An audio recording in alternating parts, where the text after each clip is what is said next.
संजय धृतराष्ट्र कह रहे हैं, जब भगवान श्री कृष्ण से अपना पक्ष प्रस्तुत कर अर्जुन चुप हो गया, तब श्री कृष्ण बोले। ये बात संजय धृतराष्ट्र से कह रहा है। किसको कह रहा है?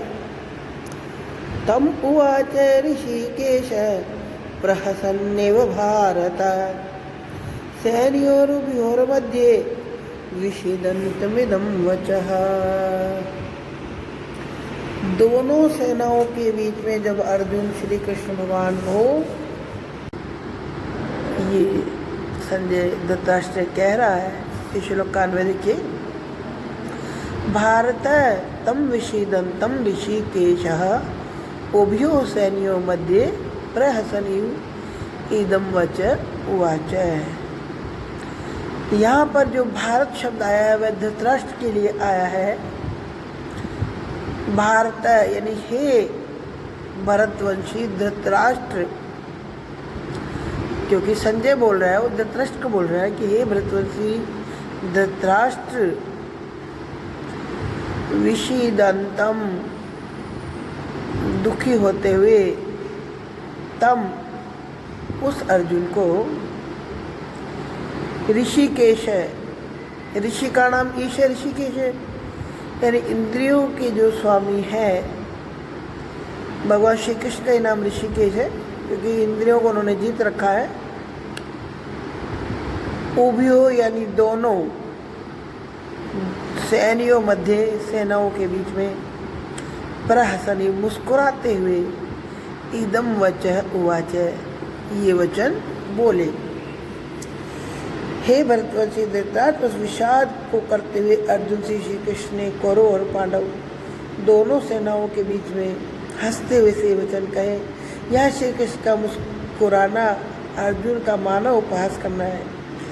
इससे ध्वनि ये निकलती है कि अर्जुन के लिए जो गंभीर समस्या थी वह मानो श्री कृष्ण के लिए चुटकियों का खेल था।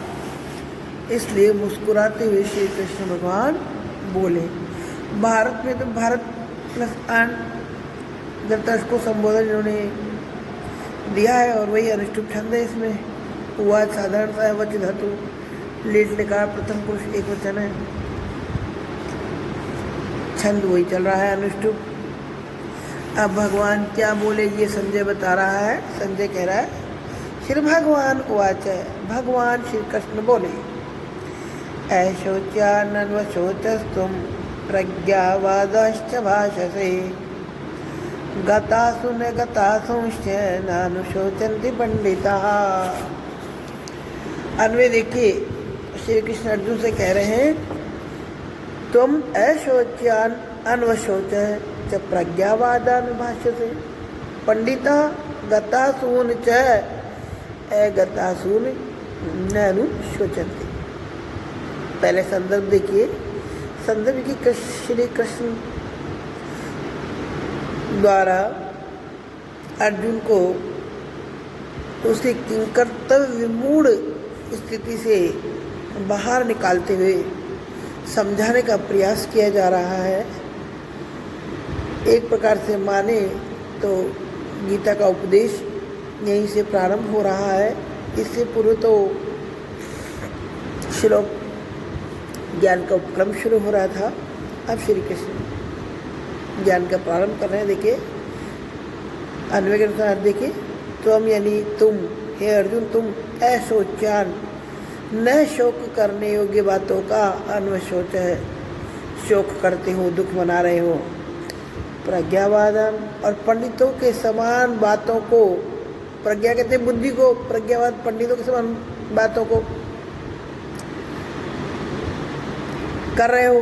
गता सून, गत चले गए सुन प्राण जिनके, न अनुशोचंती शोक नहीं करते हैं उनके विषय में, जिनके प्राण चले गए हैं पंडिता पंडित लोग उनके विषय में शोक नहीं करते हैं। और तुम दुख की बातें कर रहे हो।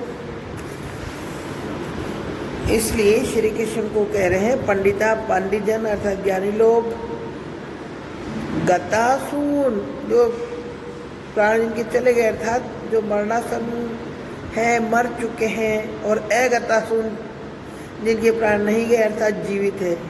अर्थात दोनों ही प्रकार के प्राणी, जीवित और मृत, दोनों ही प्राणियों के विषय में न अनुशोचन्ति, शोक नहीं करते हैं। हमें दुख करने की जरूरत किसी भी परिस्थिति में नहीं है। हे अर्जुन, श्री कृष्ण भगवान बोल रहे हैं, हे अर्जुन, तू न शोक करने योग्य मनुष्य हो। भीष्म आदि के लिए शोक करता है तथा ज्ञानियों के जैसी बातें करता है, किंतु जिनके प्राण चले गए हैं अर्थात मृत मनुष्य हो, जिनके प्राण नहीं गए अर्थात जीवित मनुष्य, उनके लिए भी ज्ञानी लोग शोक कभी नहीं करते। अनुशोचन्ति, अनुपसर्ग शुद्ध धातु और लट लकार में जी प्रत्यय है। न अनुशोचन्ति न अनुशोचन्ति, गतासुन गता अश्वई येषां तान, अगतासुन न गता अश्वई येषां तान। छद इसमें भी वही अनुष्ठुप चल रहा है।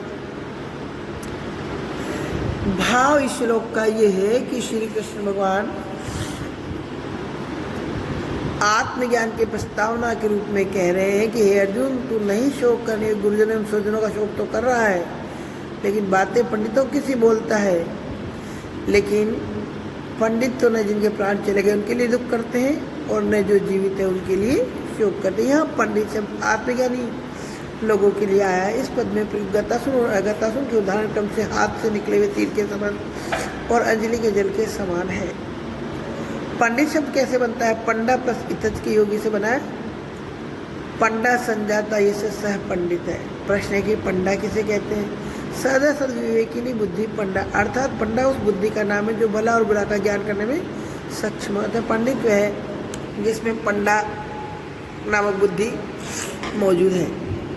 श्री कृष्ण अर्जुन से कहते हैं कि पंडित लोग जिनके प्राण चले गए उनकी तथा जिनके प्राण नहीं गए उनकी भी चिंता नहीं करते, क्योंकि पंडितों की दृष्टि में एक सच्चिदानंद ब्रह्म ही नित्य और सत्य है।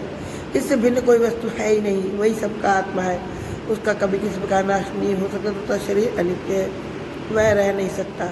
वे जानते हैं आत्मा और शरीर का संयोग व्यवहारिक दृष्टि से अनिवार्य होते हुए वास्तव में स्वप्न की भांति कल्पित है।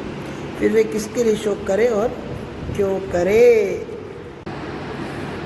संजय धृतराष्ट्र कह रहे हैं, जब भगवान श्री कृष्ण से अपना पक्ष प्रस्तुत कर अर्जुन चुप हो गया,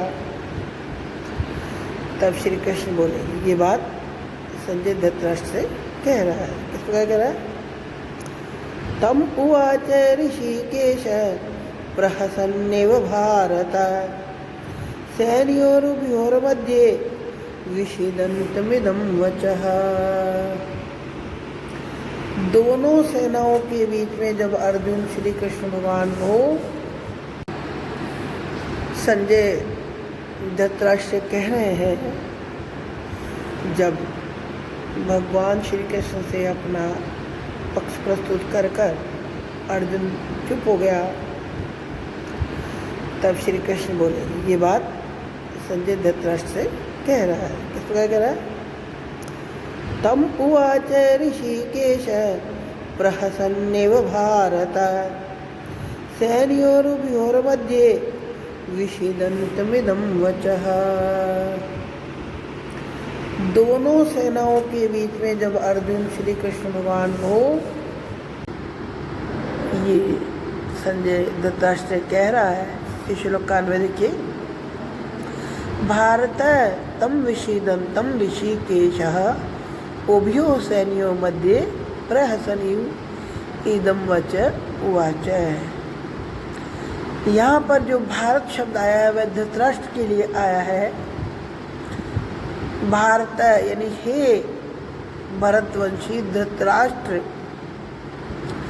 क्योंकि संजय बोल रहा है वो धृतराष्ट्र को बोल रहा है कि हे भरतवंशी धृतराष्ट्र, विषीदंतम दुखी होते हुए, तम उस अर्जुन को, ऋषिकेश है, ऋषि का नाम ईश है, ऋषिकेश है, यानी इंद्रियों के जो स्वामी है भगवान श्री कृष्ण का ही नाम ऋषिकेश है, क्योंकि इंद्रियों को उन्होंने जीत रखा है। उभयो यानी दोनों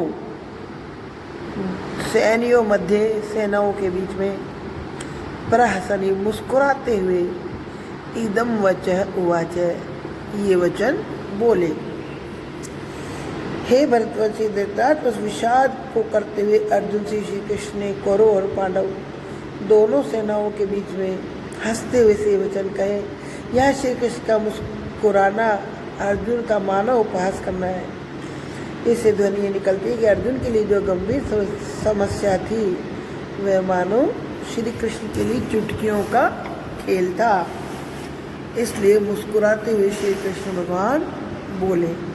भारत में तो भारत प्लस अन धृतराष्ट्र को संबोधन इन्होंने दिया है और वही अनुष्टुप छंद है। इसमें हुआ साधारण सा वच धातु लेट लिखा प्रथम पुरुष एक वचन है, छंद वही चल रहा है अनुष्टुप। अब भगवान क्या बोले ये संजय बता रहा है। संजय कह रहा है श्री भगवान उवाच, भगवान श्री कृष्ण बोले। ऐशोच्यानन्वशोचस्तुम प्रज्ञावादाश्च भाषसे गतासु न गतासुश्च नानुशोचन्ति पंडिताः।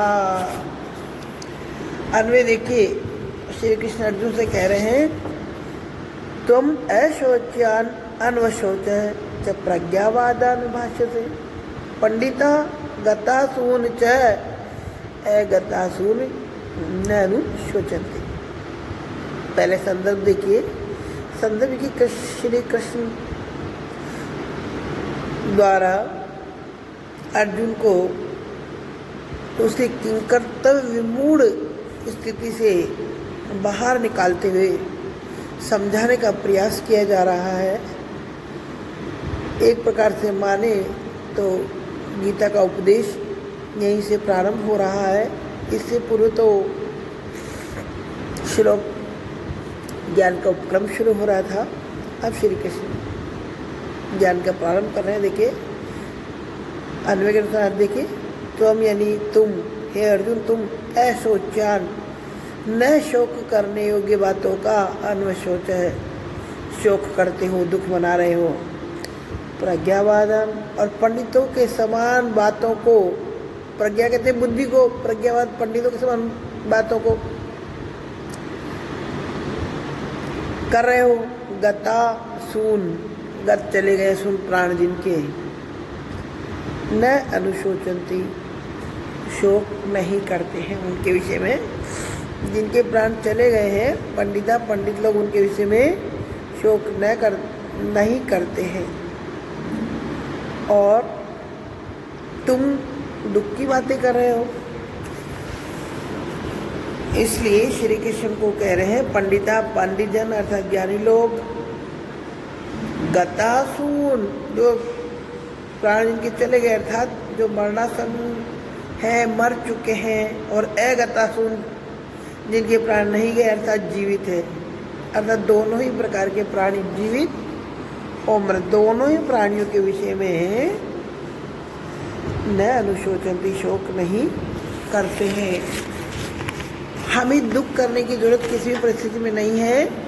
हे अर्जुन, श्री कृष्ण भगवान बोल रहे हैं, हे अर्जुन, तू न शोक करने योग्य मनुष्य हो, भीष्म आदि के लिए शोक करता है तथा ज्ञानियों के जैसी बातें करता है, किंतु जिनके प्राण चले गए हैं अर्थात मृत मनुष्य हो, जिनके प्राण नहीं गए अर्थात जीवित मनुष्य, उनके लिए भी ज्ञानी लोग शोक कभी नहीं करते। अनुशोचन्ति, अनुपसर्ग शुद्ध धातु और लट लकार में जी प्रत्यय।